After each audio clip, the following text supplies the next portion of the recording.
প্রকৃতি দেখছো? প্রকৃতি? হ্যাঁ গো, বৃষ্টিটা ভালোই হয়েছে বলো।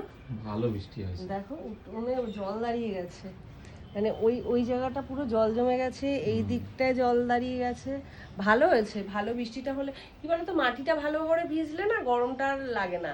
এবার মানে রোদ্দুরটা দিলেও তাও অতটা কষ্ট হবে না, কিন্তু অল্প বৃষ্টি হলে তারপর যদি রোদ্দুর ওঠে না, খুব মানে একটা বিচ্ছিরি টাইপের গরম হয়। তা আমার মনটা আজকে একদম ফুরফুরে, একদম ফুরফুরে, দারুণ লাগছে। তা যাই হোক, আজকে অনেক দিন বাদে এই শাড়িটা পরেছি বন্ধুরা, বিশ্বাস করো। আর এই শাড়িটা আমার ভীষণ পছন্দের শাড়ি। এটা ক বছরের পুরনো শাড়ি? 50 বছর হবে? হ্যাঁ 50 বছর, 50-60 বছরের তো হবে। 50-60 বছরের পুরনো এই শাড়ি। সেম শাড়ি কজন আমার। পরেছে শাড়িটা? হ্যাঁ, এই শাড়িটা কজন পরেছে? আমি আর মাসি। মানে মাসি শাশুড়িও মনে হয় মাসি পরেছিল। মাসি শাশুড়ি মাসিকে না, দিয়ে গেছে। আমি আর মাসি মানে একসাথে গিয়েছিলাম। মাসি এটা আমাকে কিনে দিয়েছিল। মাসি একটা সেম এরকম শাড়ি কিনেছিল, আর আমাকেও একটা সেম এরকম জর্জেটের শাড়ি, মানে শাড়ি কিনে দিয়েছিল। এটা সম্ভবত শ্রীনিকেতন থেকে হবে। মানে মাসি নিজের জন্য একটা কিনেছিল, আমার জন্য একটা এই কিনেছিল। শাড়ি এখন আর পাওয়া যায় না এই কোয়ালিটি। হ্যাঁ, এই কোয়ালিটি পাওয়া যায়? হ্যাঁ পাওয়া যাবে।